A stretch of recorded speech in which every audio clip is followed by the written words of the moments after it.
Chapter 1। The invisible magnetism. धीरे धीरे बुझती रोशनी वाला एक कैफे। हवा में कॉफी की हल्की सी महक, पीछे बजता जैज और चारों ओर फैली एक अजीब सी खामोशी। कमरे के उस कोने में बैठी एक लड़की अचानक तुम्हारी ओर देखती है। उसकी आंखें बस एक फ्रैक्शन ऑफ अ सेकंड तुम्हारी आंखों से टकराती है। स्टेडी लेकिन एग्रेसिव नहीं। तुम धीरे से नजरें हटाते हो, जैसे कंट्रोल तुम्हारे हाथ में है। उस छोटे से पॉज में उसके दिमाग में एक सवाल उठ चुका है, ये कौन है? यही है साइलेंट सिग्नल, अट्रैक्शन का पहला बीज, जो बिना एक भी शब्द बोले उसके सबकॉन्शियस में बोया जाता है। डार्क साइकोलॉजी हमें बताती है कि इंसान का दिमाग पहले फील करता है, फिर सोचता है। और जब कोई औरत तुम्हें पहली बार देखती है तो उसका 80% इंप्रेशन केवल नॉन वर्बल क्यूज से बनता है। Body language, posture, micro expressions और तुम्हारी एनर्जी प्रेजेंस। यही वो जगह है जहां असली खेल शुरू होता है। ये खेल वर्ड्स का नहीं, बल्कि उस अदृश्य मैग्नेटिज्म का है जो बिना बोले ही खींच लेता है। Silent dominance. बॉडी लैंग्वेज की ताकत तो तुम्हारा शरीर ही तुम्हारा पहला हथियार है। एक आदमी की बॉडी लैंग्वेज ये तय करती है कि सामने वाली औरत तुम्हें कैसे परसीव करेगी। अगर तुम्हारे शोल्डर्स टेंस है, मूवमेंट्स रेस्टलेस हैं और नजरें हर जगह भटक रही है, तो उसका सबकॉन्शियस तुरंत सिग्नल पकड़ लेगा। ये आदमी इनसिक्योर है। अट्रैक्शन वहीं मर जाती है। लेकिन अगर तुम्हारे शोल्डर्स रिलैक्स्ड है, मूवमेंट्स डिलिबरेट है और स्टांस ग्राउंडेड है, तो वह सिग्नल जाता है, ये आदमी कंट्रोल में है। यही है साइलेंट डोमिनेंस। मैस्कुलिन फ्रेम का असली मतलब यह नहीं कि तुम जोर से बोलो या एग्रेसिव दिखो। इसका मतलब है कि तुम्हारा प्रेजेंस ही इतना काल्म और कंपोज्ड हो कि दूसरों को तुम्हारे पेस पर चलना पड़े। तुम फास्ट नहीं भाग रहे, तुम रेस्टलेस नहीं हो, तुम स्लो, ग्राउंडेड और डिलिबरेट हो। यही स्लो डोमिनेंस उसके सबकॉन्शियस को सिग्नल देता है कि तुम्हारे पास फ्रेम कंट्रोल है। याद रखो, फ्रेम कंट्रोल का असली मतलब है इंटरेक्शन को अपने रूल्स पर चलाना। और सबसे सटल तरीका है अपने बॉडी को ऐसे यूज करना कि लड़की सबकॉन्शियसली फील करे कि ये आदमी किसी और की तरह एंग्शियस नहीं है, ये अलग है। Eye contact, the subconscious lock. Eye contact सबसे पावरफुल लेकिन सबसे मिसअंडरस्टूड टूल है। ज्यादातर लोग या तो बहुत देर तक घूरते रहते हैं और क्रीपी लगते हैं, या फिर तुरंत नजरें झुका लेते हैं और वीक लगते हैं। डार्क साइकोलॉजी का नियम है control the connect and control the break. जब उसकी आंखें तुम्हारी आंखों से मिले तो स्टेडी रहो। 2 से 3 सेकंड तक होल्ड करो, बस उतना कि टेंशन पैदा हो। फिर डिलिबरेटली नजरें हटाओ। यह सिग्नल है कि कनेक्ट और डिस्कनेक्ट दोनों तुम्हारे कंट्रोल में है। उस फ्रैक्शन ऑफ अ सेकंड में उसके दिमाग में एक क्यूरियोसिटी लूप एक्टिवेट हो जाता है। ये कौन है? क्यों इसने पहले कनेक्ट किया और फिर खुद ब्रेक कर दिया? यही लूप उसके दिमाग को तुम्हारे बारे में बार बार सोचने पर मजबूर करता है। सबकॉन्शियस हुक, माइक्रो एक्सप्रेशंस का खेल। नॉन वर्बल अट्रैक्शन केवल आई कांटेक्ट और पोस्चर तक सीमित नहीं है। असली मैजिक छिपा है उन छोटे छोटे सिग्नल्स में जिन्हें कहते हैं माइक्रो एक्सप्रेशंस। ये इतने सटल होते हैं कि लड़की कॉन्शियसली नोटिस नहीं कर पाती, लेकिन उसके सबकॉन्शियस में गहरी छाप छोड़ जाते हैं। एक हाफ स्माइल, एक स्लो ब्लिंक, हल्का आईब्राउ रेज, ये सब सिग्नल्स ऐसे हैं जैसे तुम इनविजिबल लिंक से उसकी साइकोलॉजी पर लिख रहे हो। उदाहरण, वो कोई पर्सनल बात शेयर करती है, तुम हल्का सा हेड टिल्ट करते हो, आंखें थोड़ा नैरो करते हो और एक फेंट स्माइल देते हो। उसका सबकॉन्शियस डिकोड करता है, यह आदमी जेन्युइनली इंटरेस्टेड है लेकिन पूरी तरह इन्वेस्ट नहीं है। यह बैलेंस उसे चैलेंज देता है और क्यूरियोसिटी बढ़ाता है। यही है सबकॉन्शियस हुक। तुम्हारा वाइब उसके दिमाग में एक सवाल छोड़ देता है, और जब दिमाग को पूरा जवाब नहीं मिलता तो वह बार बार तुम्हारे बारे में सोचने लगता है। मैस्कुलिन ऑरा, वह वाइब जो खींच लेती है, किसी भी लड़की को अट्रैक्ट करने के लिए तुम्हारे वर्ड्स से ज्यादा जरूरी है तुम्हारी मैस्कुलिन ऑरा। ऑरा मतलब तुम्हारा इनविजिबल एनर्जी फील्ड, तुम्हारा वाइब। ये ऑरा तभी बनती है जब तुम सिमल्टेनियसली अप्रोचेबल भी हो और अनरीडेबल भी। तुम इंटरेस्ट दिखाते हो लेकिन नीडी नहीं लगते। तुम कॉन्फिडेंट हो लेकिन एरोगेंट नहीं। यही पैराडॉक्स तुम्हें एक इनविजिबल मैग्नेट बनाता है। लड़की सबकॉन्शियसली फील करती है कि वह तुम्हें समझ चुकी है, लेकिन अगले ही मोमेंट तुम उसकी एक्सपेक्टेशंस तोड़ देते हो। यही पुश पुल उसे बार बार तुम्हारी ओर खींचता है। डार्क साइकोलॉजी इसे कहती है फीमेल क्यूरियोसिटी लूप। जब उसका दिमाग तुम्हारे बारे में पूरी क्लैरिटी नहीं पा पाता तो वह खुद गैप्स भरने लगता है। और जितना वह तुम्हारे बारे में सोचती है उतना ही तुम उसके सबकॉन्शियस में गहराई से इम्प्रिंट होते जाते हो। Real life scenario, the cafe encounter. Imagine करो तुम एक कैफे में बैठे हो, हल्की रोशनी, चारों ओर बातचीत का शोर। वह लड़की सामने वाले टेबल पर है, उसकी नजर तुमसे टकराती है।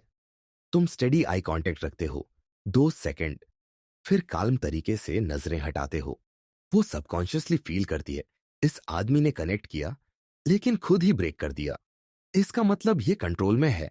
बातचीत शुरू होती है, वह पर्सनल स्टोरी शेयर करती है। तुम हल्का सा हेड टिल्ट करते हो, स्लो स्माइल देते हो। उसके सबकॉन्शियस को सिग्नल जाता है इंटरेस्ट प्लस चैलेंज। बातचीत पीक पर पहुंचती है और तुम कैजुअली कहते हो चलो फिर मिलते हैं। तुम खुद एग्जिट लेते हो। अब उसका दिमाग ओपन लूप में है।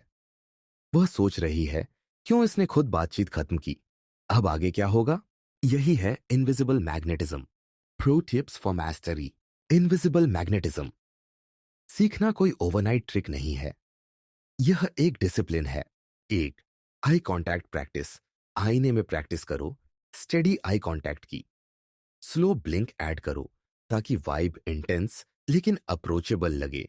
दो, बॉडी स्टिलनेस। अपने मूवमेंट स्लो और डेलिबरेट रखो। हर सडन या नर्वस मूव तुम्हारा मैग्नेटिज्म तोड़ देता है। तीन, कंट्रोल्ड एग्जिट।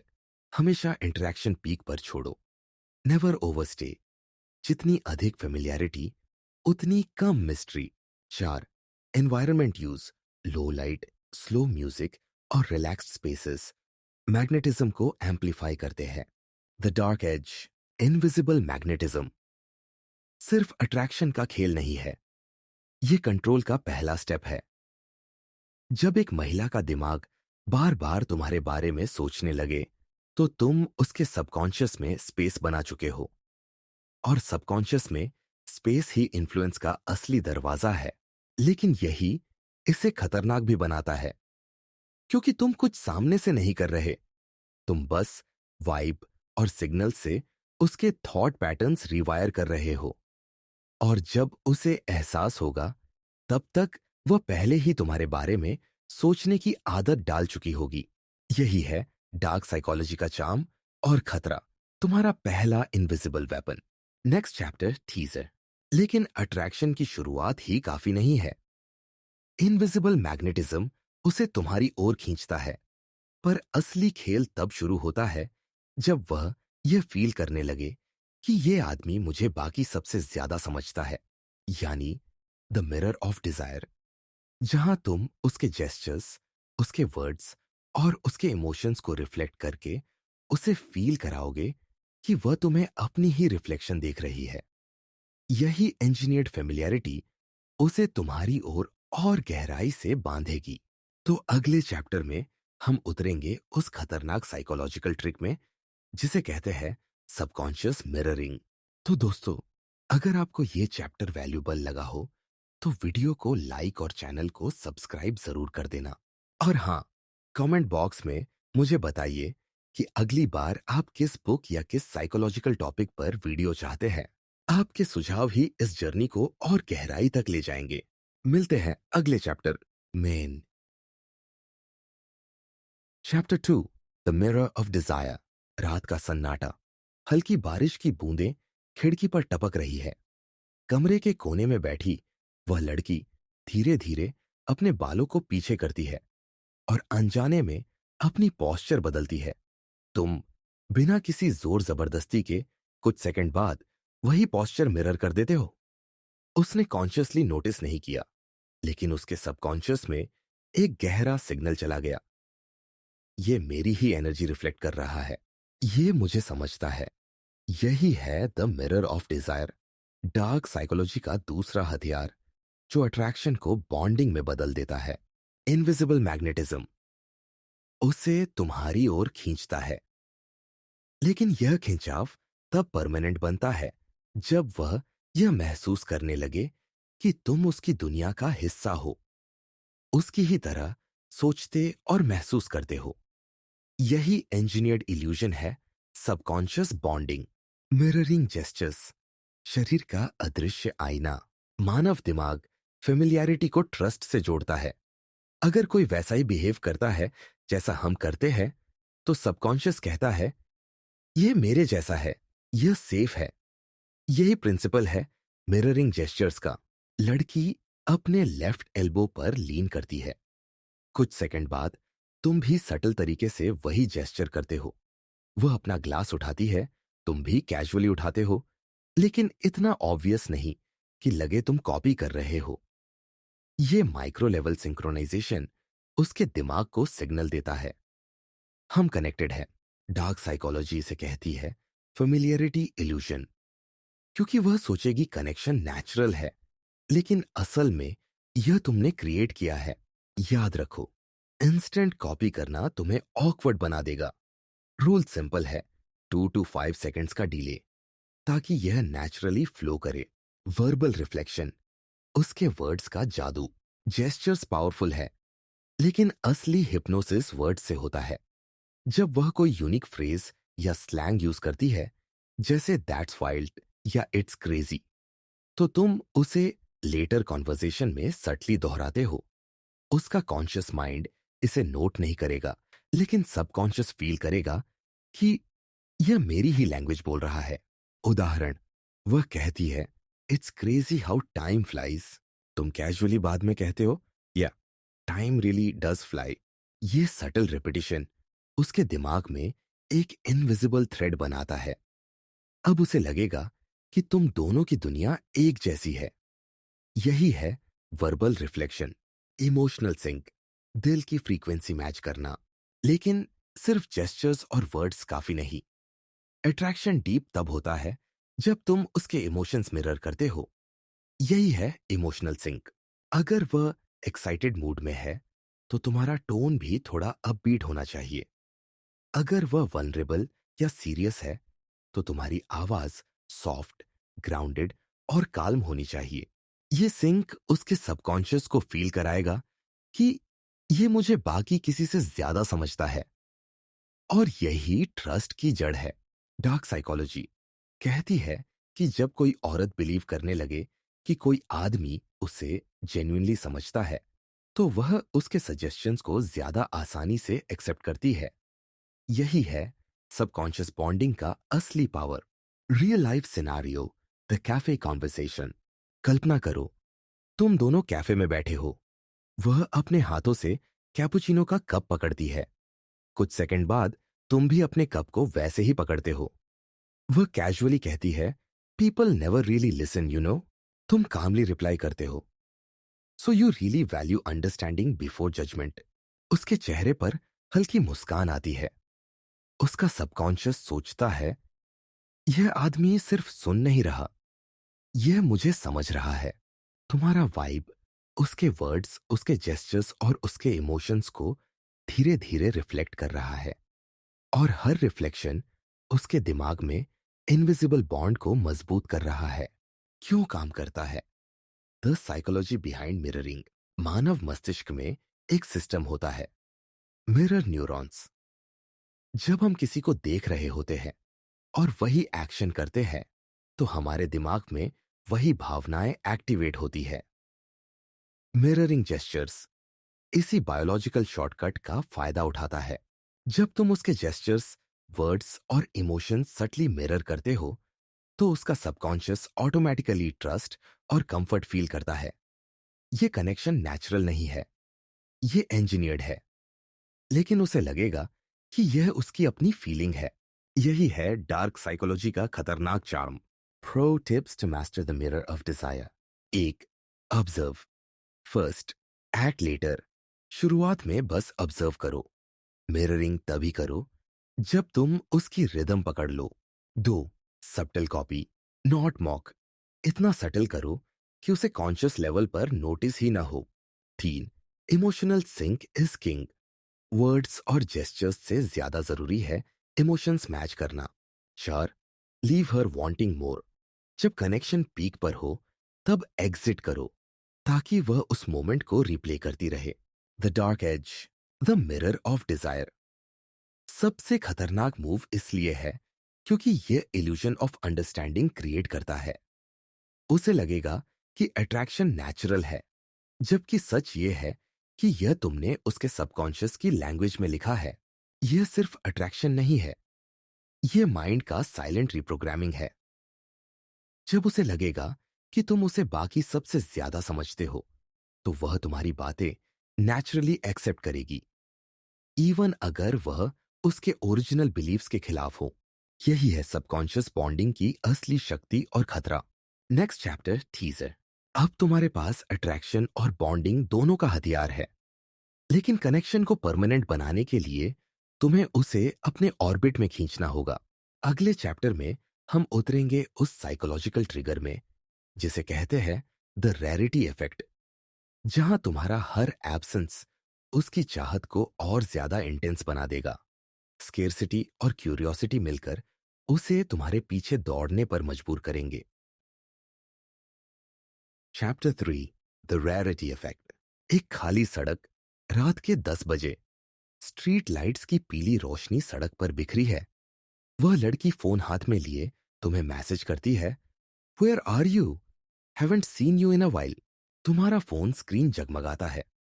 तुम मैसेज पढ़ते हो लेकिन रिप्लाई नहीं करते। कुछ घंटे बाद तुम कैजुअली एक छोटी सी लाइन लिखते हो, busy, will catch up later. उसका दिल धड़कता है। क्यों इतना दूर है? किसके साथ होगा? क्यों मैं इसके बारे में सोच रही हूं? यही है द रेयरिटी इफेक्ट। जब तुम हमेशा अवेलेबल नहीं रहते, जब तुम्हारा प्रेजेंस लिमिटेड होता है, तब उसका दिमाग तुम्हें और ज्यादा चाहता है। यही स्केर्सिटी ट्रिगर है। इंसान का माइंड ऑटोमेटिकली उस चीज को ज्यादा वैल्यू देता है जो आसानी से अवेलेबल नहीं है। और यही स्कैर्सिटी साइकोलॉजी फीमेल अट्रैक्शन को डीपेस्ट लेवल पर इग्नाइट करती है। Scarcity as value.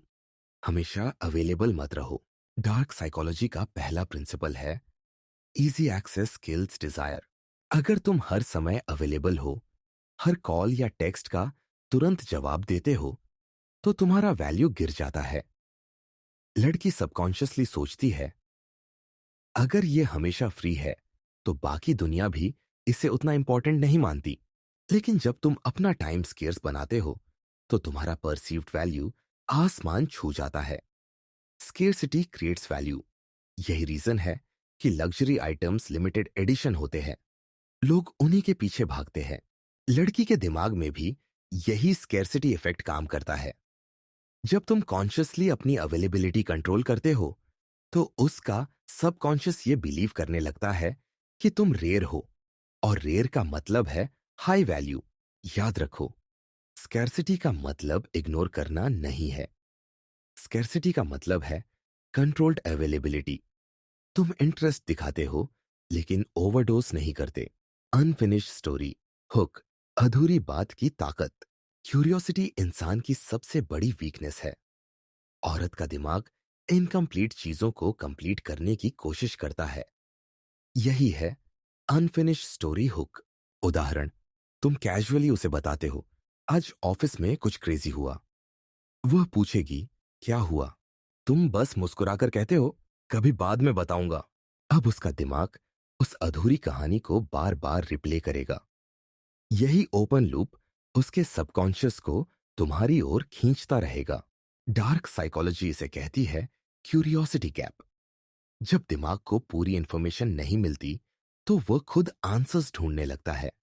और जितना ज्यादा वह तुम्हारे बारे में सोचती है, उतना ज्यादा तुम उसके दिमाग में परमानेंट हो जाते हो। मैस्कुलिन डिटैचमेंट, नीडीनेस का जहर।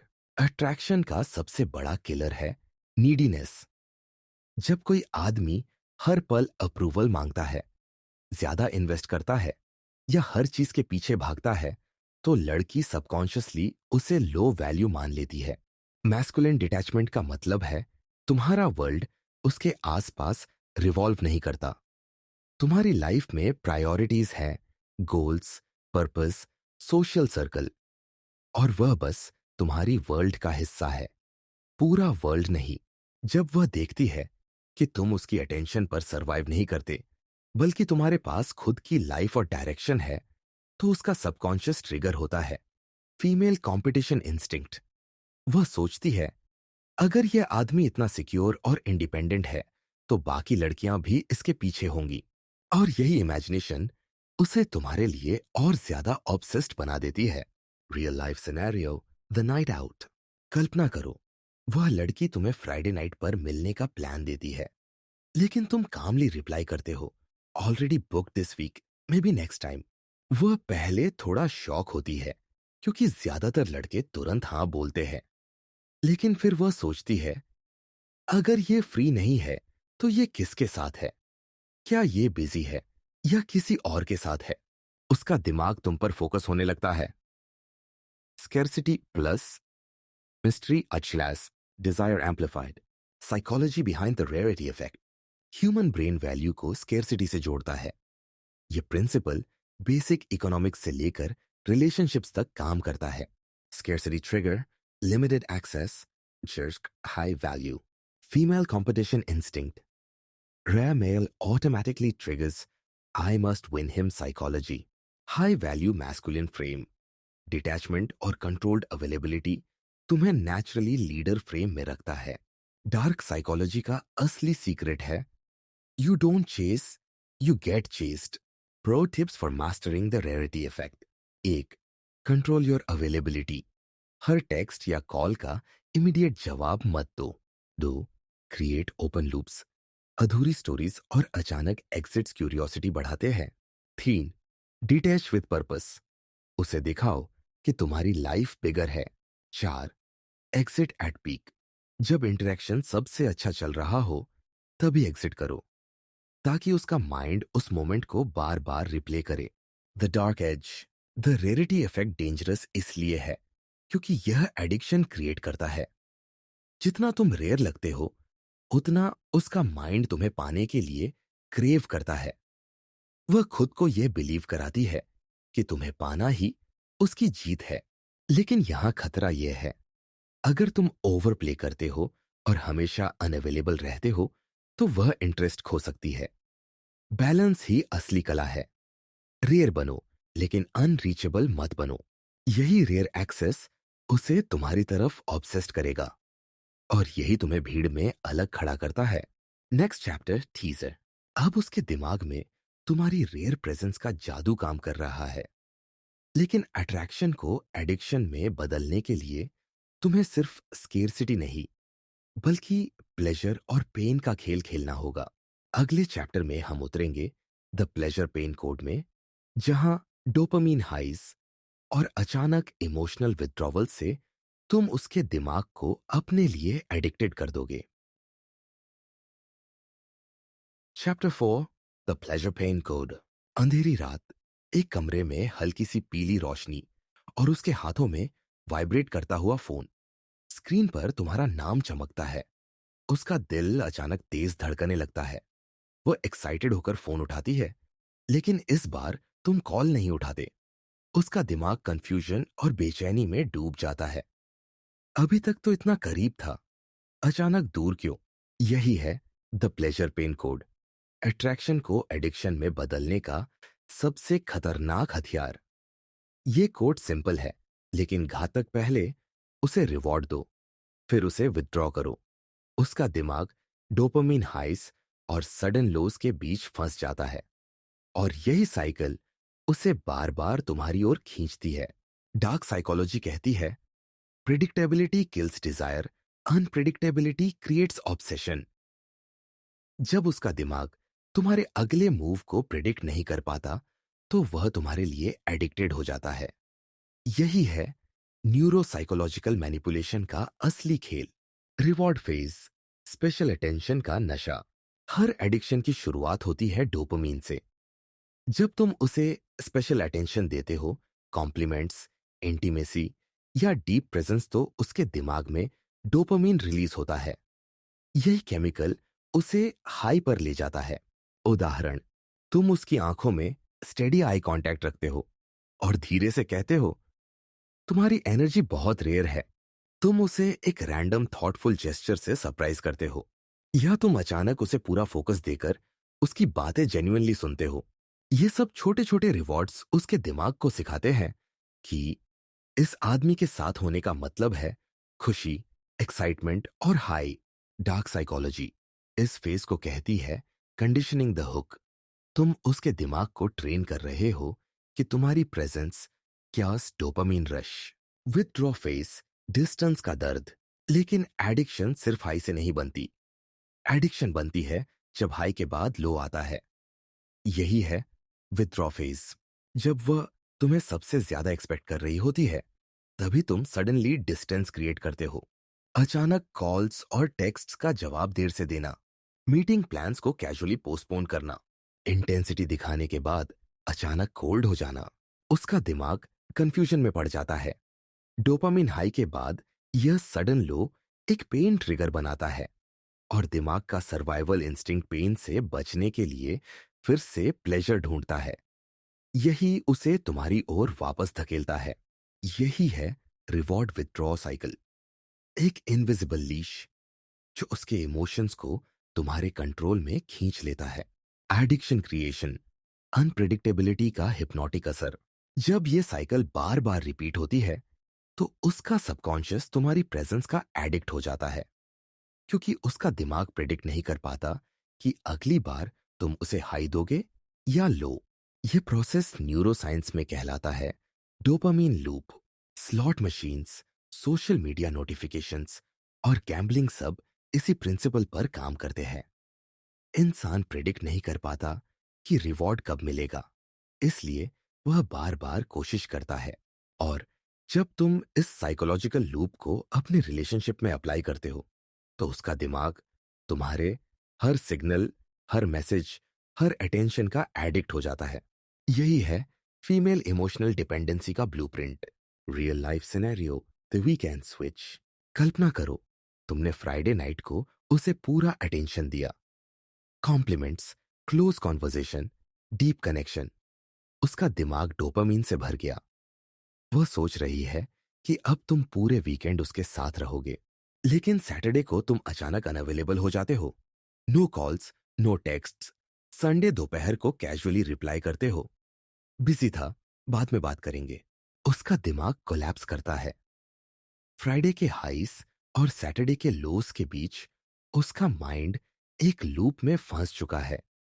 अब वह तुम्हारे हर सिग्नल, हर अटेंशन के लिए डेस्परेट हो जाती है। यही है मैस्कुलिन कंट्रोल का असली असर। The science of pleasure pain code.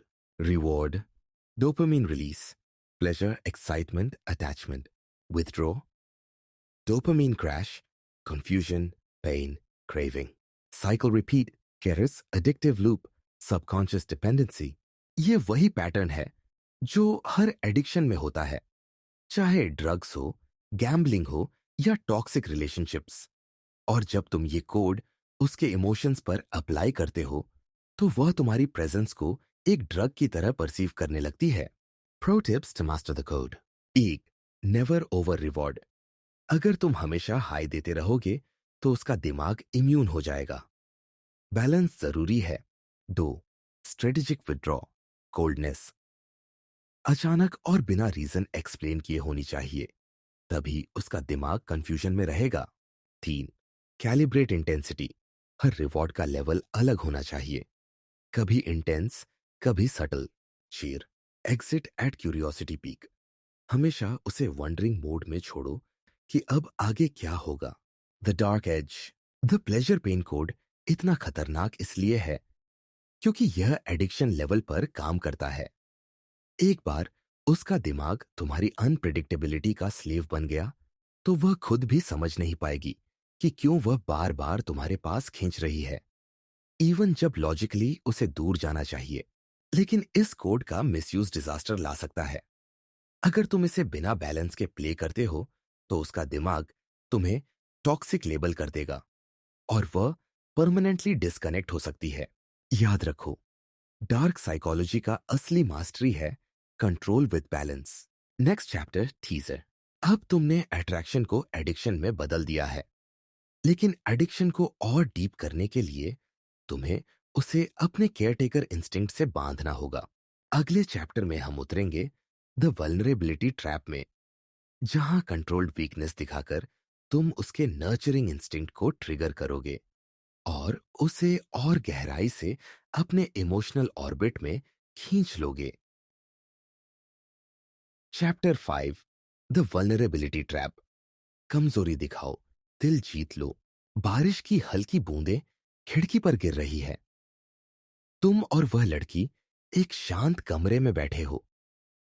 हंसी मजाक के बीच अचानक तुम अपनी आवाज धीमी करते हो और कैजुअली कहते हो, कभी कभी लगता है कि शायद मैं सबके लिए स्ट्रांग दिखता हूं, लेकिन अंदर से हर समय इतना सिंपल नहीं होता।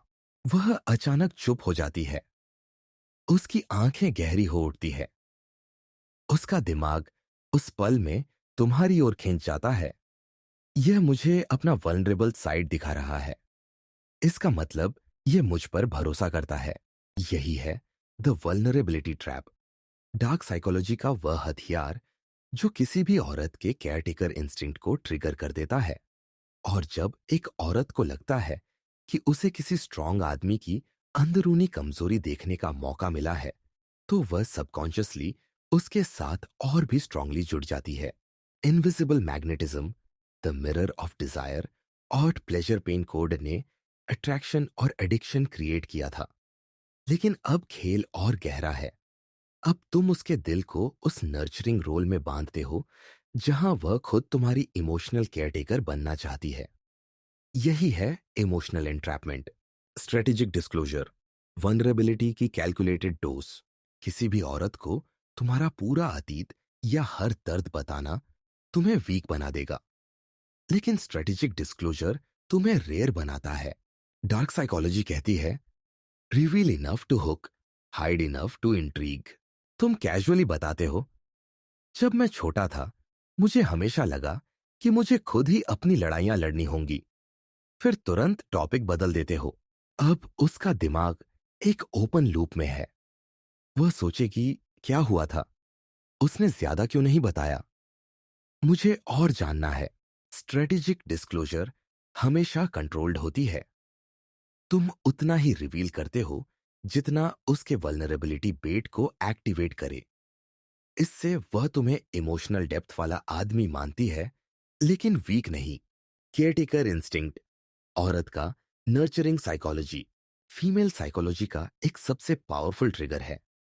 केयरटेकर इंस्टिंक्ट एवोल्यूशनरी बायोलॉजी बताती है कि औरत का दिमाग नेचुरली नर्चर करने के लिए वायर्ड होता है। जब वह किसी आदमी को थोड़ा वल्नरेबल देखती है, लेकिन पूरी तरह हेल्पलेस नहीं, तो उसके अंदर ऑटोमेटिकली यह इंस्टिंक्ट ट्रिगर होता है कि मुझे इसे संभालना है। तुम्हारी कंट्रोल्ड वल्नरेबिलिटी उसे सबकॉन्शियस लेवल पर यह फील कराती है कि वह तुम्हारे लिए स्पेशल है, क्योंकि दुनिया तुम्हें स्ट्रांग देखती है, लेकिन तुमने उसे अपना सॉफ्ट साइड दिखाया। यही एक्सक्लूसिविटी उसे तुम्हारे साथ और गहराई से बांध देती है। डार्क साइकोलॉजी इसे कहती है emotional hook, push pull effect, strength और सॉफ्टनेस का डांस। लेकिन वल्नरेबिलिटी ट्रैप का असली जादू है पुश पुल इफेक्ट। अगर तुम सिर्फ वल्नरेबिलिटी दिखाओगे, तो वह बोर्ड हो जाएगी और तुम्हें वीक समझेगी। लेकिन अगर तुम सिर्फ स्ट्रेंथ दिखाओगे, तो वह कनेक्ट नहीं करेगी। इसलिए खेल है बैलेंस का। कभी तुम उसे अपना गार्डेड साइड दिखाते हो, स्ट्रॉन्ग, कंपोज्ड, मैस्कुलिन, और कभी अचानक तुम सॉफ्टनेस दिखाते हो, एक छोटी इनसिक्योरिटी, एक हिडन फियर, एक रेयर इमोशनल मोमेंट। ये कॉन्ट्रास्ट उसके दिमाग में एक इंटेंस इमोशनल डांस क्रिएट करता है। वह कभी तुम्हें मैस्कुलिन प्रोटेक्टर की तरह देखती है और कभी तुम्हारा केयर टेकर बनना चाहती है। यही पुश पुल उसे तुम्हारे साथ डीपली एंट्रैप कर देता है। Real life scenario, the night talk. कल्पना करो, रात के 12 बजे तुम दोनों टेरेस पर बैठे हो। हवा ठंडी है। हंसी मजाक के बाद तुम कैजुअली कहते हो, कभी कभी लगता है कि मैं लोगों के सामने जितना स्ट्रांग दिखता हूं उतना हमेशा फील नहीं करता। वह चौंक कर तुम्हारी तरफ देखती है। उसकी आंखों में सॉफ्टनेस आ जाती है। वह पूछती है, क्यों? ऐसा क्यों लगता है? तुम हल्की मुस्कान देते हो और कहते हो, कभी बताऊंगा, शायद किसी ऐसे पल में जब मैं पूरी तरह सेफ फील करूं। अब उसका सबकॉन्शियस ट्रैप्ड है। वह फील करती है कि उसे तुम्हारे लिए सेफ जोन बनना है। उसके अंदर का नर्चरिंग इंस्टिंक्ट जाग चुका है। अब वह खुद तुम्हारे लिए इमोशनल कंफर्ट बनना चाहेगी। यही है female caretaking loop, the psychology behind vulnerability trap. 1, vulnerability bait, छोटी और कैलकुलेटेड इमोशनल डिस्क्लोजर्स। क्यूरियोसिटी और केयर दोनों ट्रिगर करती है।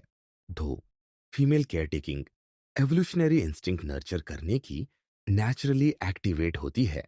3, push pull balance, strength plus softness का डांस उसे डीप इमोशनल एंट्रैपमेंट में डालता है।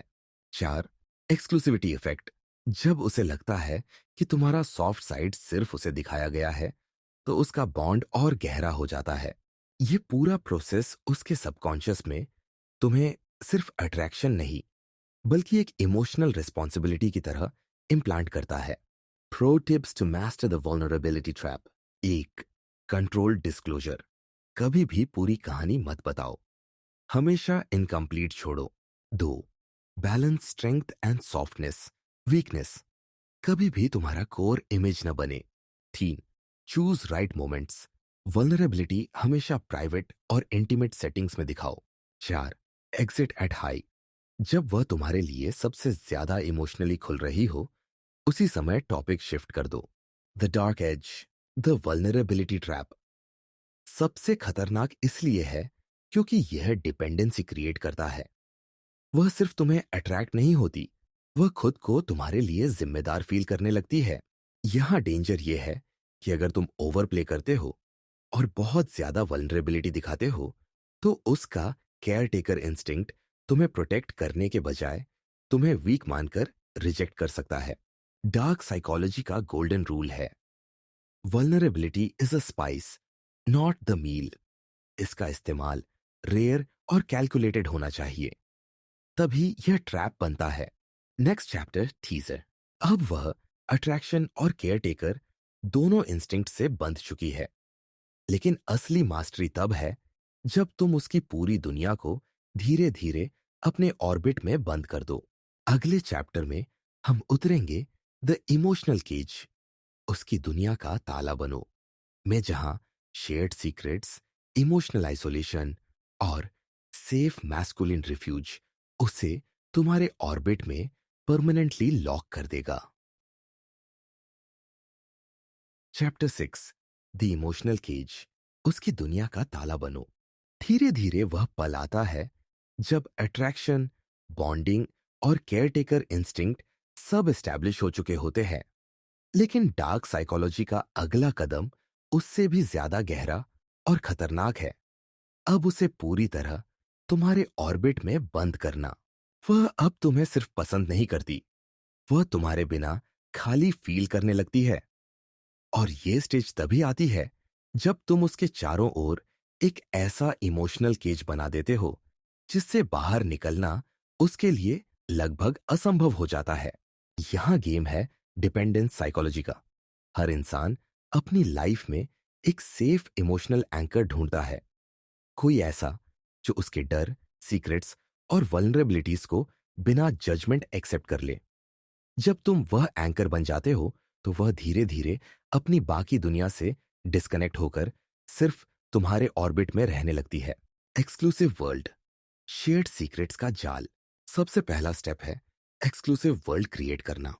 तुम दोनों के बीच ऐसी प्राइवेट चीजें बनाओ जो सिर्फ तुम दोनों जानते हो। यह हो सकता है कोई प्राइवेट जोक, कोई स्पेशल निकनेम या कोई शेयर्ड सीक्रेट कोड। उदाहरण, किसी भी सोशल सेटिंग में जब तुम उसकी ओर देखते हो और एक खास सा जेस्चर करते हो, तो उसे पता हो कि यह सिग्नल सिर्फ उसके लिए है। कोई रैंडम फ्रेज जैसे मिडनाइट कोड, जिसे सुनते ही वह इंस्टेंटली तुम्हें याद करे, या फिर कोई छोटी पर्सनल बात जो तुमने सिर्फ उसी को बताई है, ताकि उसे लगे कि वह तुम्हारी दुनिया का सबसे खास हिस्सा है। यह सब मिलकर उसके दिमाग को कन्विंस करता है कि मेरे और इसके बीच कुछ ऐसा है जो किसी और के साथ नहीं है। यही इमोशनल आइसोलेशन की शुरुआत है। डिस्क्रेडिटिंग अदर्स, बाहरी दुनिया की वैल्यू गिराना। लेकिन केज सिर्फ सीक्रेट से नहीं बनता। इसे बंद करने के लिए तुम्हें उसकी बाकी इन्फ्लुएंसेस को धीरे धीरे लो वैल्यू दिखाना होगा। डार्क साइकोलॉजी इसे कहती है सटल डिस्क्रेडिटिंग। उदाहरण, जब वह अपनी किसी दोस्त की बात करे तो कैजुअली कह दो, इंटरेस्टिंग, लेकिन क्या तुमने नोटिस किया कि वह अक्सर तुम्हें समझने से ज्यादा जज करती है? अगर वह किसी मेल फ्रेंड का जिक्र करे तो हंसकर कहो, वह हमेशा तुम्हें इम्प्रेस करने की कोशिश करता है, लेकिन तुम्हारी डेप्थ शायद कभी नहीं समझ पाएगा। फैमिली या सोशल सर्कल की बात पर तुम धीरे से डाउट कास्ट करो। तुम्हें सच में लगता है कि वे तुम्हारे रियल इमोशंस जानते हैं? यह सब ओवरटली नहीं होना चाहिए। अगर तुम ओपनली दूसरों को इंसल्ट करोगे तो रेजिस्टेंस पैदा होगी, लेकिन जब तुम सटली डाउट प्लांट करते हो तो उसका सबकॉन्शियस धीरे धीरे उन कनेक्शन से डिस्टेंस लेने लगता है। यही है कटिंग द रोप्स टेक्निक। हर रोप जो उसे दूसरों से बांधती है धीरे धीरे कमजोर होने लगती है। सेफ मैस्कुलिन रेफ्यूज, उसका एकमात्र इमोशनल हेवन बनना। अब आता है फाइनल और सबसे powerful step, safe masculine refuge बनना। जब बाकी लोग उसे फेल कर रहे होते हैं, दोस्त उसे जज करते हैं, फैमिली उसे प्रेशराइज करती है, सोशल सर्कल उसे सुपरफिशियल ट्रीट करता है, तो तुम वह अकेले आदमी बनते हो जो उसे बिना जजमेंट एक्सेप्ट करता है। वह सोचती है, यह आदमी मेरी हर वीकनेस जानता है और फिर भी मुझे सेफ फील कराता है। यही है वह ट्रिगर जो डिपेंडेंसी को परमानेंट बना देता है। अब उसका सबकॉन्शियस तुम्हें सिर्फ एक लवर नहीं मानता, बल्कि एक मैस्कुलिन सेफ हेवन की तरह परसीव करता है। इसका नतीजा, जब भी वह किसी स्ट्रेस, पेन या कंफ्यूजन से गुजरती है, तो उसका दिमाग ऑटोमेटिकली तुम्हारे पास दौड़ता है। यही है डार्क केज का असली lock. Real life scenario, the emotional lock. कल्पना करो, उसने अपनी किसी दोस्त से कोई पर्सनल बात शेयर की और उसे जजमेंटल रिस्पॉन्स मिला। वह अपसेट होकर तुम्हें कॉल करती है। तुम कामली सुनते हो और बस इतना कहते हो, शायद इसलिए तुमने मुझे बताया, क्योंकि तुम्हें पता है कि मैं तुम्हें जज नहीं करूंगा। वह चुप हो जाती है, उसकी आंखें भीग जाती है। उस पल उसका सबकॉन्शियस खुद से विस्पर करता है, बाकी दुनिया मुझे नहीं समझती, लेकिन यह आदमी मुझे पूरी तरह समझता है। और उसी पल उसका इमोशनल केज लॉक हो जाता है। Psychology behind the emotional cage. एक एक्सक्लूसिव वर्ल्ड, शेयर्ड सीक्रेट्स और प्राइवेट जोक्स उसे दूसरों से अलग फील कराते हैं। दोनों, सटल डिस्क्रेडिटिंग, बाकी लोगों को लो वैल्यू दिखाकर तुम उसकी डिपेंडेंसी बढ़ाते हो। 3, मैस्कुलिन सेफ हेवन, उसका इमोशनल रेफ्यूज बनकर तुम उसकी प्राइमरी अटैचमेंट बन जाते हो।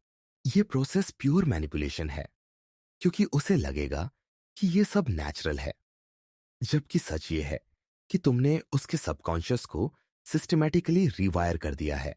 Pro tips to master the emotional cage. 1, build secrets gradually. एक साथ नहीं, बल्कि धीरे धीरे शेयर्ड वर्ल्ड क्रिएट करो। 2, नेवर ओवर डिस्क्रेडिट, दूसरों को ओपनली इंसल्ट मत करो, बस सटल डाउट प्लांट करो। 3, बी हर इमोशनल रॉक, जब वह वल्नरेबल हो तभी तुम स्ट्रॉन्गेस्ट बनो। शेर, exit when she is dependent, जब डिपेंडेंसी पीक पर हो तब थोड़ा डिस्टेंस बनाओ ताकि केज और टाइट हो जाए। The dark edge, the emotional cage, खतरनाक इसलिए है क्योंकि यह रिलेशनशिप को सिर्फ अट्रैक्शन या बॉन्डिंग तक सीमित नहीं रखता। यह उसे पूरी तरह तुम्हारे ऑर्बिट में बंद कर देता है। लेकिन खतरा यह है, अगर वह कभी रियलाइज कर ले कि यह सब इंटेंशनल मैनिपुलेशन है, तो उसका सबकॉन्शियस तुरंत रिबेलियन पर उतर आएगा। इमोशनल केजेस पावरफुल होते हैं, लेकिन अगर टूटते हैं तो सबसे वायलेंट रिएक्शंस भी देते हैं। यही वजह है कि डार्क साइकोलॉजी हमेशा एक रेजर शार्प बैलेंस मांगती है। Next chapter teaser.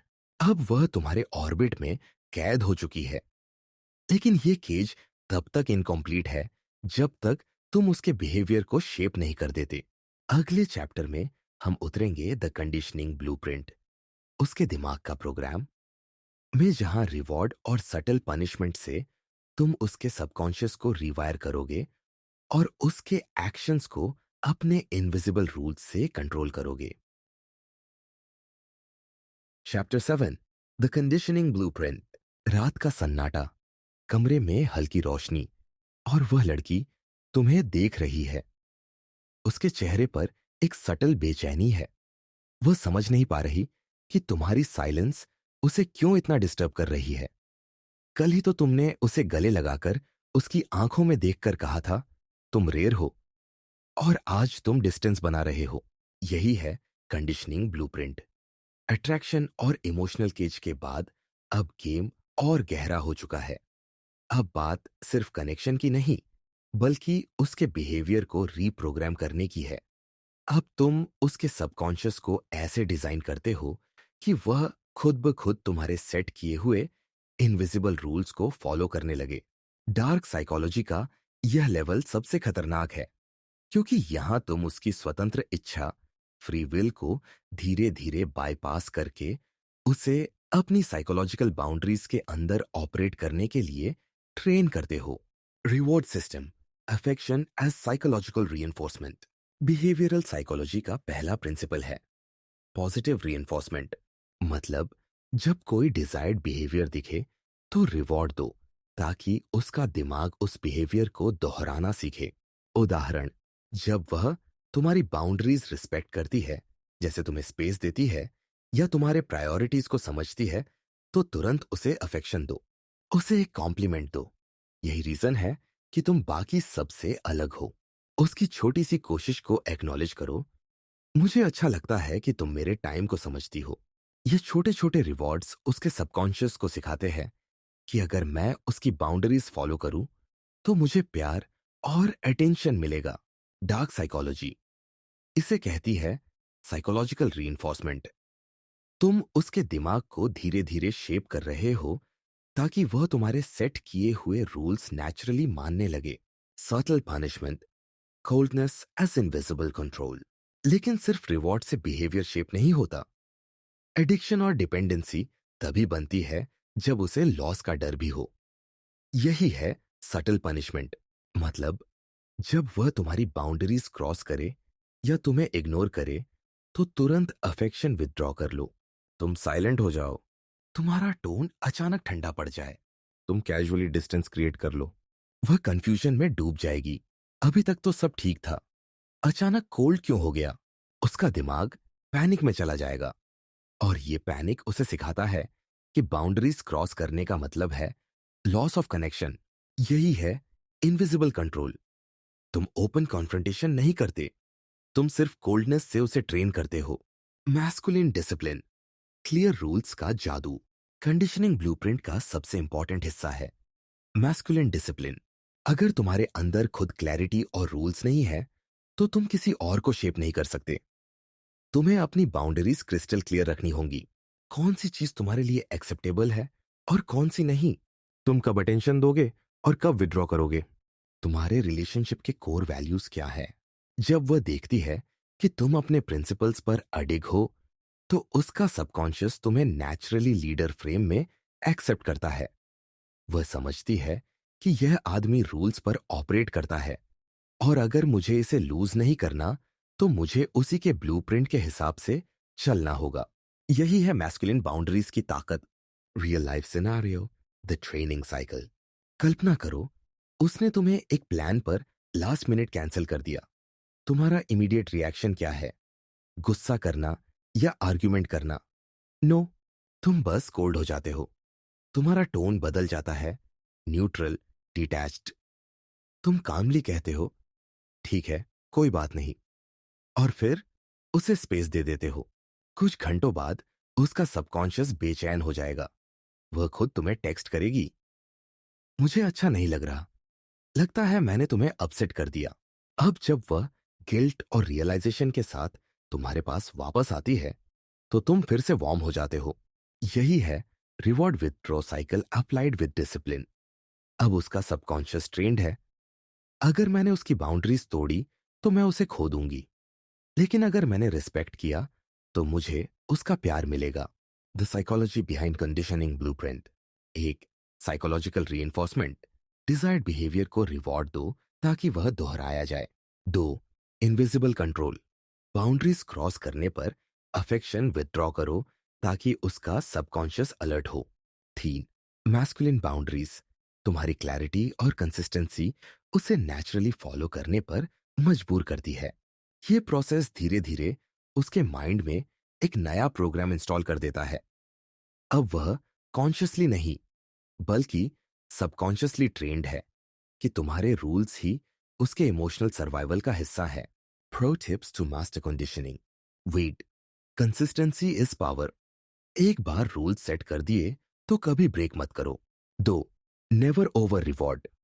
अगर हर बार रिवॉर्ड दोगे तो उसका इफेक्ट खत्म हो जाएगा। तीन, punish with silence, not anger.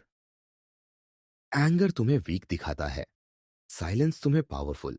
चार, कैलिब्रेट बाउंड्रीज। बाउंड्रीज रियलिस्टिक और स्टेडी होनी चाहिए ताकि वह नेचुरली उन्हें एक्सेप्ट करे। The dark edge, conditioning blueprint. इतना पावरफुल इसलिए है क्योंकि ये उसके सबकॉन्शियस को रिवायर करता है। अब उसका बिहेवियर सिर्फ उसके चॉइसेस से नहीं, बल्कि तुम्हारे सेट किए हुए साइकोलॉजिकल फ्रेमवर्क से ऑपरेट करता है। लेकिन यही मैनिपुलेशन अगर एक्सट्रीम हो जाए तो बैकफायर भी कर सकती है। अगर बाउंड्रीज बहुत रिजिड या पनिशमेंट्स बहुत हार्श हो जाए तो उसका सबकॉन्शियस रिबेलियन मोड में जा सकता है। डार्क साइकोलॉजी का असली आर्ट यही है, control without making her realise she is being controlled. Next chapter, teaser. अब उसका बिहेवियर तुम्हारे इनविजिबल ब्लूप्रिंट के हिसाब से ऑपरेट करने लगा है। लेकिन असली मास्टरी तब है जब तुम उसके फ्यूचर तक को रिप्रोग्राम कर दो। अगले चैप्टर में हम उतरेंगे द फ्यूचर इल्यूजन। उसके सपनों में जगह बनाओ, मैं जहां तुम उसके दिमाग में ऐसा फ्यूचर इम्प्लांट करोगे जिसमें उसकी सारी खुशियां सिर्फ तुमसे जुड़ी हो।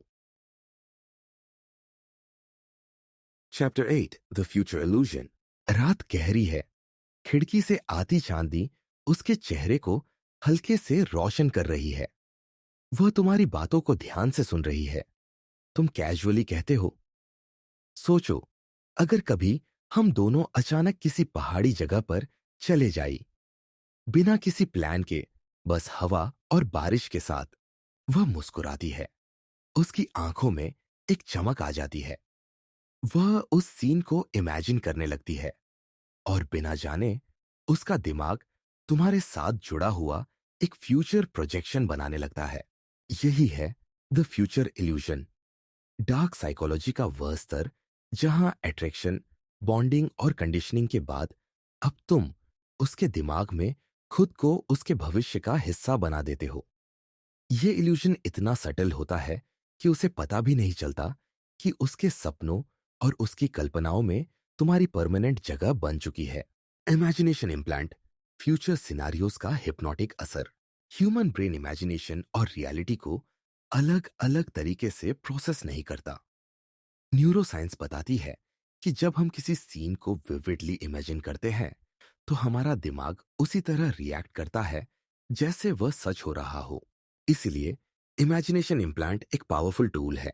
उदाहरण, कैजुअली कहना, कभी सोचो अगर हम दोनों एक रोड ट्रिप पर निकले और बीच रास्ते में बारिश आ जाए, या मुझे लगता है अगर कभी हम साथ में घर डेकोरेट करें तो तुम हमेशा मुझे कलर चॉइस में बीट करोगी।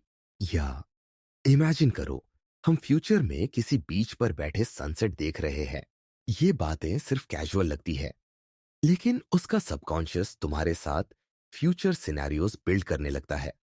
और जब उसका दिमाग फ्यूचर को तुम्हारे साथ इमेजिन करना शुरू कर देता है, तो तुम्हारी जगह परमानेंट हो जाती है।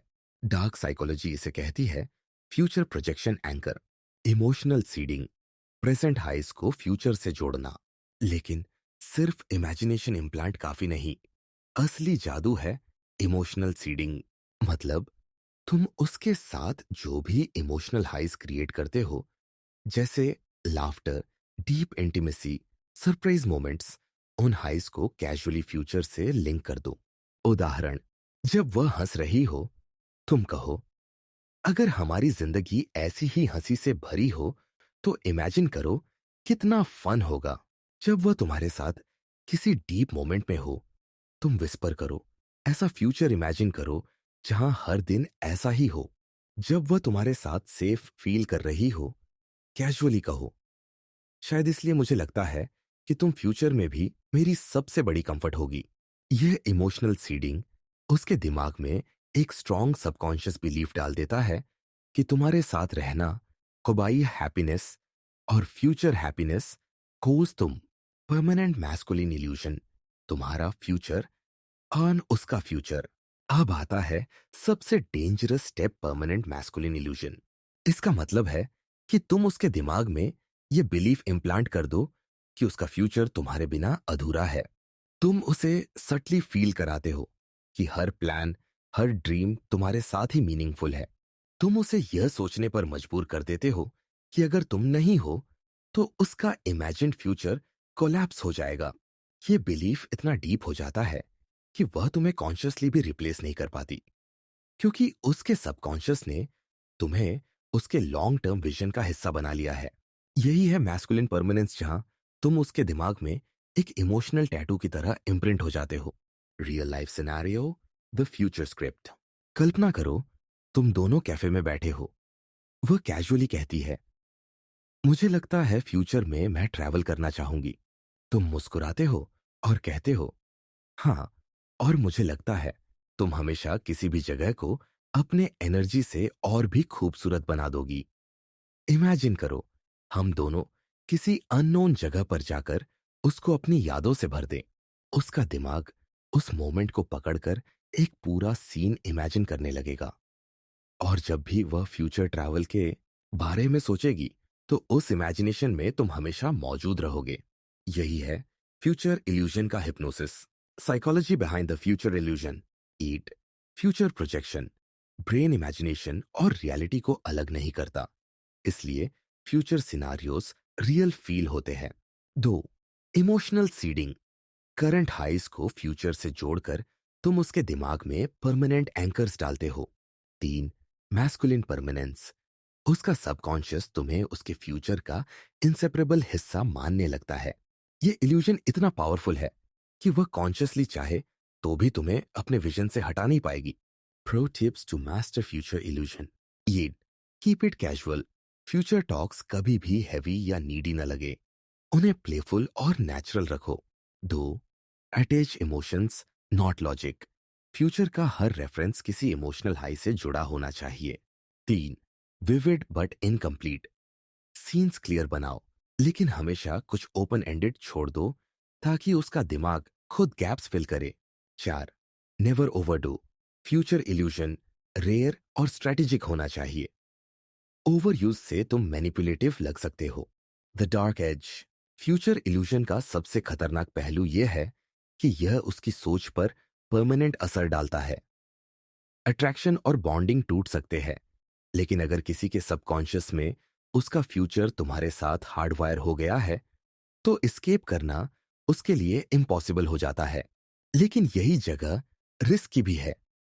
अगर तुमने उसके दिमाग में फ्यूचर पेंट किया और बाद में तुम उस इल्यूजन को तोड़ते हो, तो उसका सबकॉन्शियस तुम्हें सबसे बड़ा बिट्रेयर मान लेगा।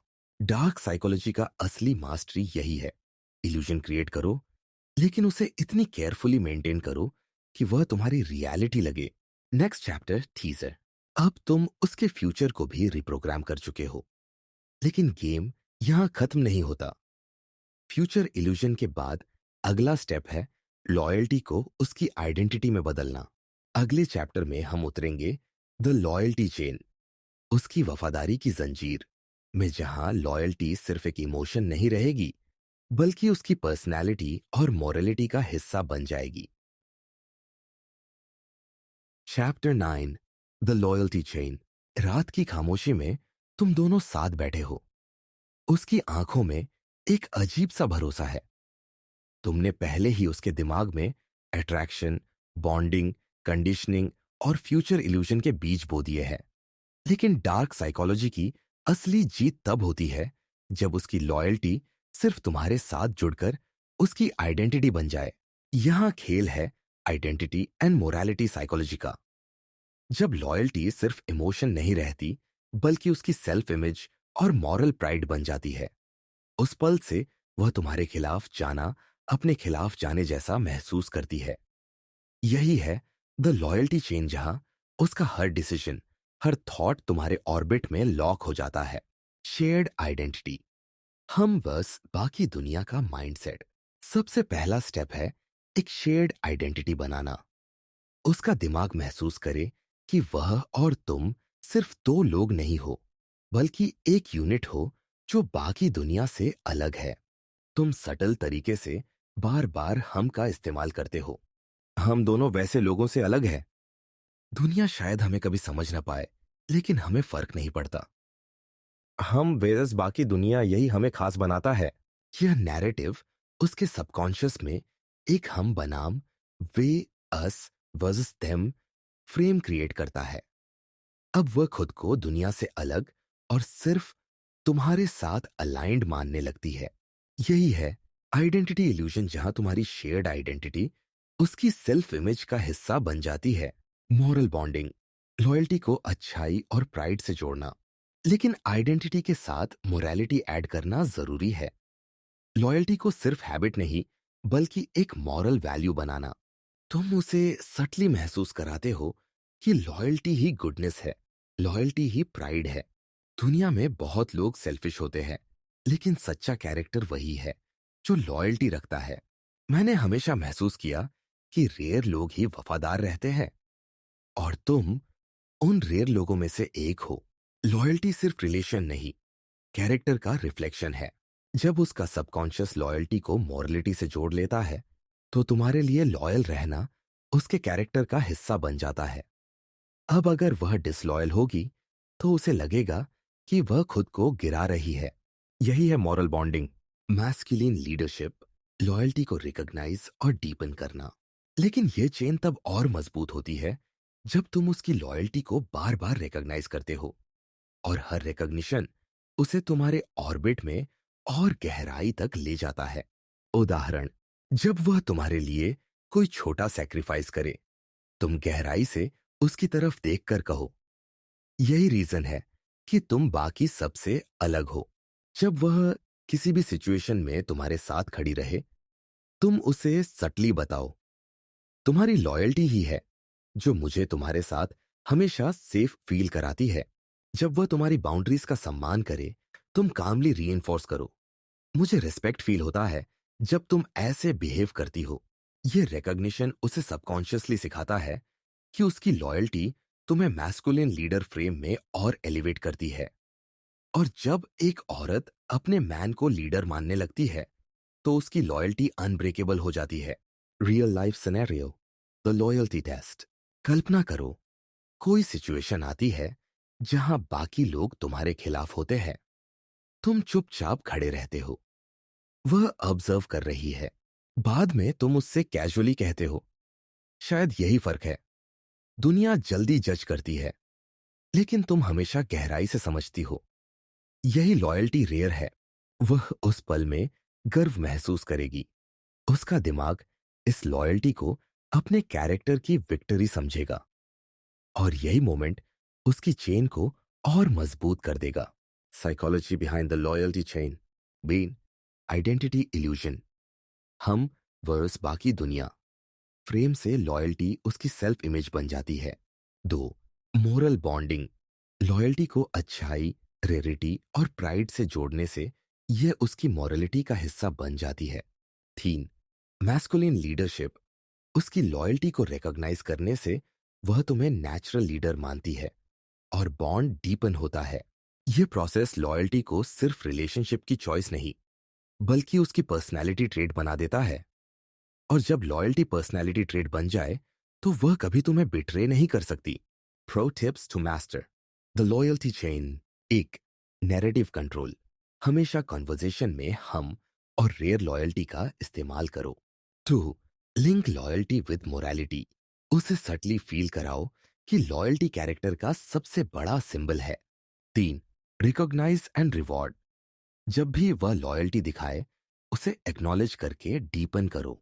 शेर, नेवर ब्रेक द फ्रेम। अगर तुम खुद इनकंसिस्टेंट रहे तो चेन टूट सकती है। The dark edge. The loyalty chain dangerous इसलिए है क्योंकि यह उसके सबकॉन्शियस को परमानेंटली लॉक कर देती है। अब उसकी लॉयल्टी तुम्हारे लिए सिर्फ चॉइस नहीं बल्कि उसका प्राइड और आइडेंटिटी बन चुकी है।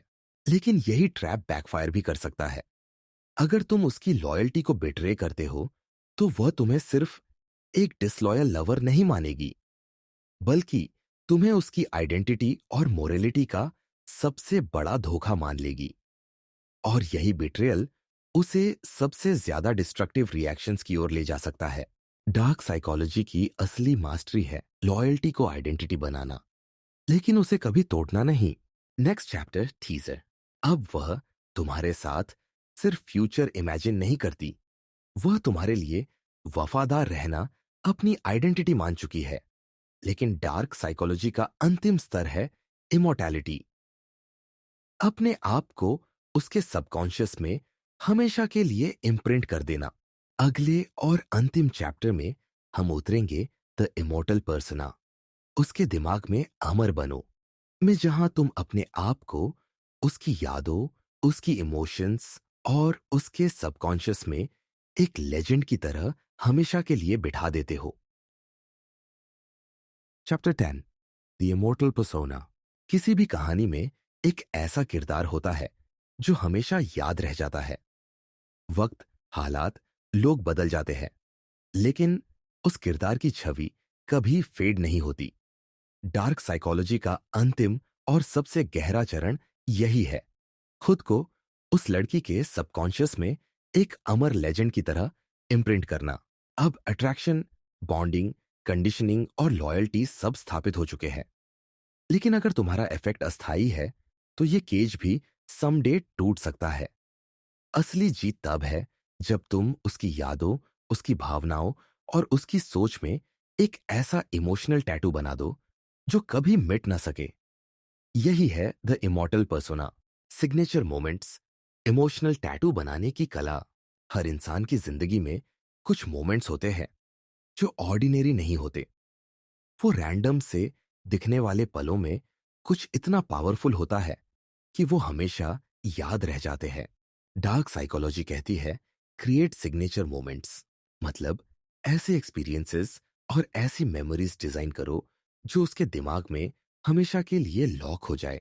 कोई रात जब तुम दोनों बारिश में भीग कर हंसते रहे और तुमने उसकी आंखों में देखकर कहा, यही असली फ्रीडम है। कोई पल जब तुमने उसके डर को तोड़ते हुए उसे कुछ नया करने पर इंस्पायर किया। कोई छोटा सरप्राइज जो उसने एक्सपेक्ट भी नहीं किया था, लेकिन जिसने उसे शौक और खुशी दोनों से भर दिया। ये सब मोमेंट्स उसके सबकॉन्शियस में इमोशनल टैटू बनाते हैं। वो चाहे किसी भी रिलेशन या फेज में चली जाए, ये टैटूज उसकी साइकी से कभी इरेज नहीं होंगे। Larger than life persona, hero of her story. अब आता है दूसरा स्टेप, खुद को उसकी कहानी का सेंट्रल हीरो बनाना। हर इंसान अपनी जिंदगी को एक मूवी की तरह देखता है जहां वह खुद मेन कैरेक्टर है।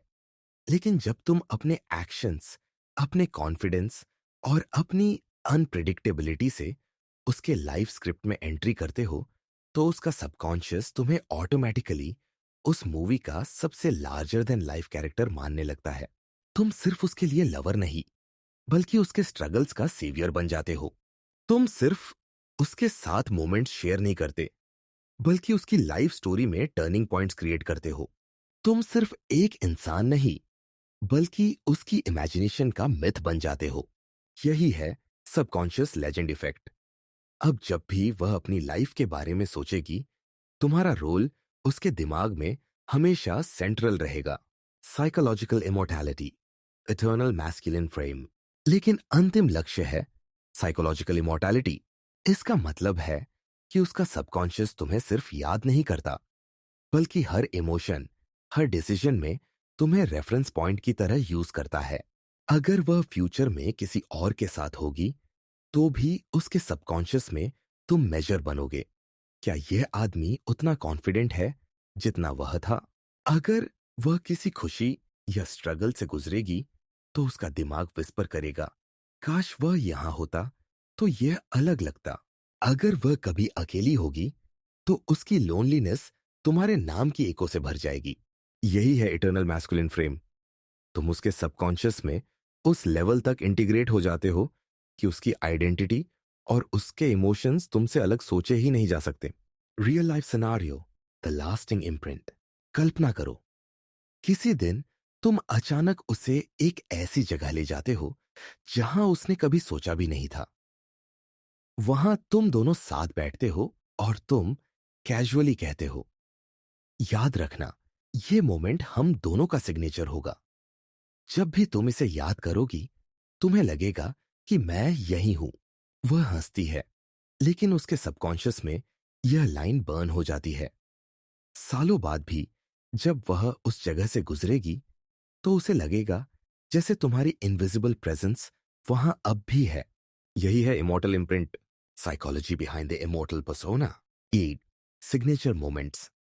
अनफॉरगेटेबल इमोशनल टैटूज बनाकर तुम खुद को उसकी यादों में परमानेंट करते हो। 2 सबकॉन्शियस लेजेंड, खुद को उसकी लाइफ स्टोरी का सेंट्रल हीरो बनाना। 3 इटर्नल मैस्कुलिन फ्रेम, उसका सबकॉन्शियस हर चीज को तुम्हारे रेफरेंस से मेजर करने लगता है। Pro tips to master immortality. An moments, words, यादें एक्शंस और एक्सपीरियंसेस से बनती है, सिर्फ प्रोमिसेस से नहीं। जो मिथिक इमेज, अपने पर्सोना को थोड़ा लार्जर देन लाइफ रखो ताकि तुम ऑर्डिनरी न लगो। 3 एंकर इमोशंस, हर पावरफुल मोमेंट को किसी फ्रेज या जेस्चर से एंकर करो ताकि वह मेमोरी ट्रिगर बन जाए। 4 डिसअपियर स्ट्रेटेजिकली, कभी कभी एब्सेंस भी इमोर्टैलिटी को और स्ट्रॉन्ग करती है। द डार्क एज, इमोर्टैलिटी खतरनाक है, क्योंकि जब तुम किसी के सबकॉन्शियस में लेजेंड बन जाते हो, तो वह तुम्हें भूलना चाहकर भी नहीं भूल सकती। लेकिन अगर तुमने उसे कभी डीपली बिट्रे किया, तो यही इमॉर्टल इम्प्रिंट पेन का सबसे बड़ा सोर्स बन जाएगा। वह सिर्फ हर्ट नहीं होगी, वह शैटर्ड हो जाएगी। डार्क साइकोलॉजी का सबसे गहरा पैराडॉक्स यही है, इमॉर्टलिटी तुम्हें एटर्नल बनाती है, लेकिन तुम्हें डीमन भी बना सकती है। द ग्रैंड फिनाले, अब तुम्हारी जर्नी पूरी हो चुकी है। तुमने अट्रैक्शन से शुरू किया, बॉन्डिंग से डेप्थ दी, कंडीशनिंग से बिहेवियर शेप किया, फ्यूचर इल्यूजन से उसकी इमेजिनेशन कैप्चर की, लॉयल्टी को आइडेंटिटी बनाया, और अब खुद को उसके सबकॉन्शियस में एक अमर लेजेंड की तरह लॉक कर दिया। यही है the immortal persona dark psychology का अंतिम और सबसे पावरफुल स्टेज। अब चाहे वह कहीं भी जाए, किसी के भी साथ हो, उसका सबकॉन्शियस हमेशा विस्पर करेगा, वह था और वही रहेगा। तो दोस्तों, अगर आप यहां तक इस वीडियो को देख रहे हो, तो इसका मतलब है कि आपको यह जर्नी वैल्यूएबल लगी होगी। मेरी यही कोशिश रहती है कि मैं आपको ऐसे डीप साइकोलॉजिकल और हिडन कॉन्सेप्ट्स दूं जो आपकी सोच और पर्सपेक्टिव दोनों को बदल दें। अगर आपको ये वीडियो पसंद आया हो, तो प्लीज यार इसको लाइक और सब्सक्राइब जरूर कर देना, ताकि मुझे पता चले कि आपको ऐसे और पावरफुल कंटेंट चाहिए। और हाँ, आपकी एक छोटी सी एंगेजमेंट ही इस चैनल की सबसे बड़ी मोटिवेशन है। अब बारी आपकी है। कमेंट बॉक्स में मुझे जरूर बताइए कि अगली बार आप किस बुक या किस टॉपिक पर वीडियो देखना चाहते हैं। आपका सजेशन ही इस चैनल की अगली डायरेक्शन तय करेगा। मिलते हैं अगले वीडियो में। तब तक के लिए ध्यान रखना और अपने दिमाग की गहराइयों को एक्सप्लोर करते रहना।